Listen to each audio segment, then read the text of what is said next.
अल्लाहु अकबर अल्लाहु अकबर। ये कहानी है अजमल की, जो कि एक ऑटो ड्राइवर था।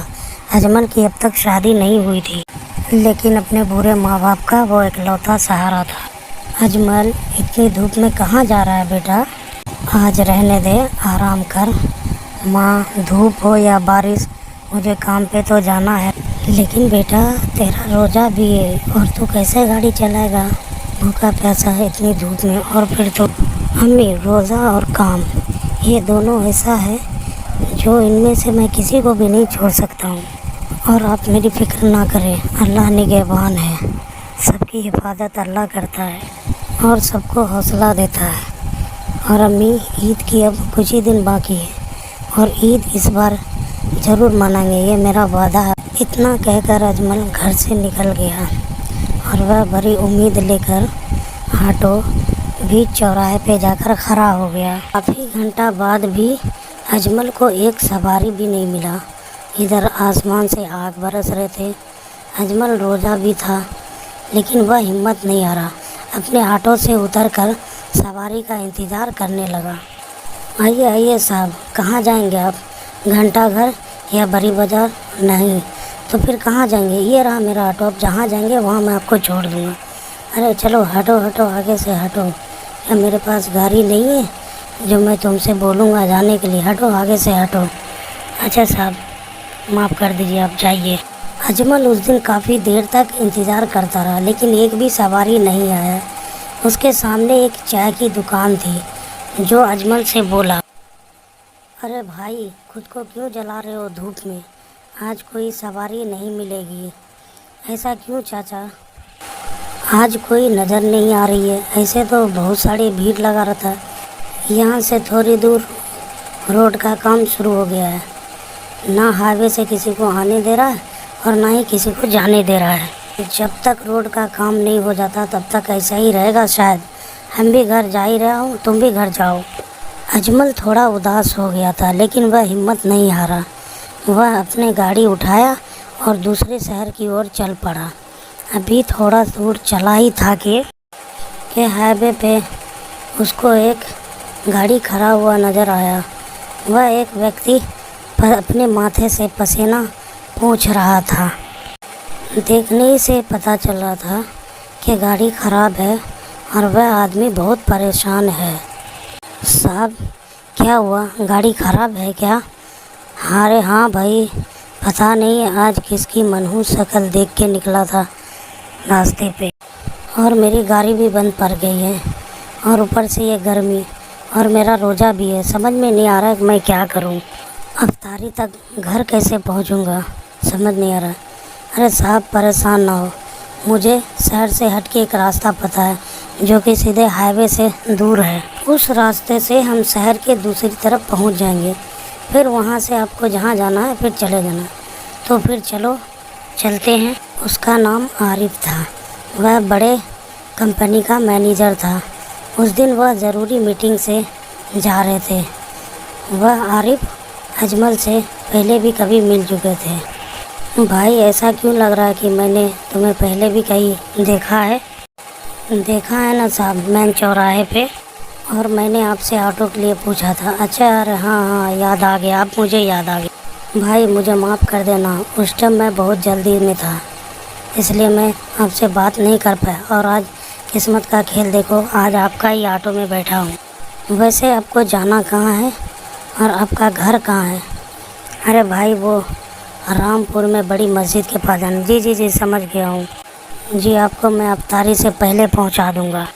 आरिफ का घर यहाँ से काफ़ी दूर था, तो आरिफ और अजमल दोनों काफ़ी सारे बात करने लगे थे, और आरिफ अजमल के बारे में अब सब कुछ जानने लगा। लीजिए साहब, आपका घर आ गया।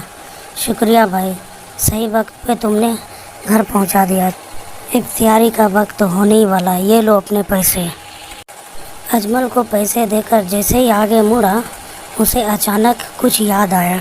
अरे अजमल, रोज़ा तो तुम्हारी भी है और तुम्हारा घर यहाँ से काफ़ी दूर है, तो तुम इफ्तियारी कैसे करोगे? हाँ साहब, घर तो नहीं पहुँच पाऊँगा, पर पानी का बोतल है मेरे पास, इसी से इफ्तियारी करनी पड़ेगी। अरे नहीं नहीं, ऐसा करो, ये ऑटो तुम वहाँ पे लगा दो और मेरे साथ चलो घर में, सब मिलजुल कर अब तैयारी करेंगे। लेकिन साहब मैं आपके साथ, ज़्यादा सोचो मत, जल्दी चलो, इफ्तारी का वक्त होने वाला है, घर से कई बार फ़ोन आ चुका है। आरिफ का बात मानकर अजमल अपना ऑटो उसके घर के सामने ही लगा देता है और घर के अंदर चले जाता है। और फिर इफ्तारी के लिए बहुत बढ़िया इंतज़ाम था। अजमल मेरे साथ चलो, चलकर वज़ू बना लेते हैं। इफ्तारी से पहले आरिफ अजमल को वज़ू कराने के लिए ले जाता है, यानी कि हाथ मुंह धुलाने के लिए ले जाता है। आरिफ जो देखा वो चौंकाने वाले थे। असल में अजमल के दोनों पैर नहीं थे, वह पैर के जगह लोहे लगे हुए थे। तुम्हारे पैर साहब जो है यही है मेरा। 4 साल पहले एक बहुत बड़े हादसे हुए मेरे साथ। उस हादसे में मैंने अपने दोनों पैर गंवा दिए और तब से ही मेरे घर के हालात ऐसे बुरे हो गए हैं। कमाल है, तुम्हें देखकर कोई कह नहीं सकता है कि तुम अपाहिज हो। अपने परिवार के लिए इतना मेहनत करते हो, ये बात तो समझ में आ गई, लेकिन मुझे ये बात समझ में नहीं आई कि तुम अपने अपाहिज होने का कारण लोगों से क्यों छुपाते हो। पहले नहीं छुपाता था, लेकिन जब कोई मेरे नकली पैर देख लेता था और मेरी ड्राइविंग पर कोई भरोसा नहीं कर पाता था, इसीलिए कोई मेरे ऑटो में भी नहीं बैठता था। घर का चूल्हा जलना मुश्किल हो गया था साहब। इस हादसे के बाद मैं और मेरे अब्बू रोज़े तो रखते हैं, पर ईद नहीं कभी मना पाया हूँ साहब। मेरे अब्बू इस उम्र में भी सब्ज़ी बेचने का काम करता है, तब जाके हम लोग एक वक्त का रोटी खा पाते हैं साहब। आप ही बताइए मैं और क्या करता। अजमल, इसमें तो कोई शक नहीं है कि तुम बहुत ही मेहनती हो, लेकिन फिर भी इस हालत में ऑटो चलाकर तुम्हें नहीं लगता कि तुम गलत कर रहे हो? तुम्हारे लिए भी खतरनाक है और ऑटो में बैठने वाले के लिए भी खतरनाक है। दिन रात ऑटो चलाने की प्रैक्टिस की है, तब जाके घर से बाहर निकला हूँ काम के लिए। जानता हूँ कि मैं लोगों से सच छुपा के गलती कर रहा हूँ। घर बैठ गया तो ना तो मैं अपने अब्बू अम्मी से नज़रें मिला पाऊँगा और ना ही खुद से नज़रें मिला पाऊँगा। आरिफ की बीवी आयशा उन्हें इफ्तारी के लिए बुलाने के लिए आ गई। सभी ने मिलकर इफ्तारी एक साथ किया। अजमल, मेरा भी हमेशा से एक तमन्ना थी कि मेरा भी कोई छोटा भाई रहता, लेकिन तुमसे मिलने के बाद लगता है कि अल्लाह ये तमन्ना पूरा कर दिया। अरे साहब, आप मेरे लिए बहुत कर दिए। आपने अपनी दस्तरखान पे मेरे लिए जगह दे दी, यही बहुत बड़ी बात है। अब मैं चलता हूँ साहब, मेरे अम्मी अब्बू इंतज़ार कर रहे होंगे।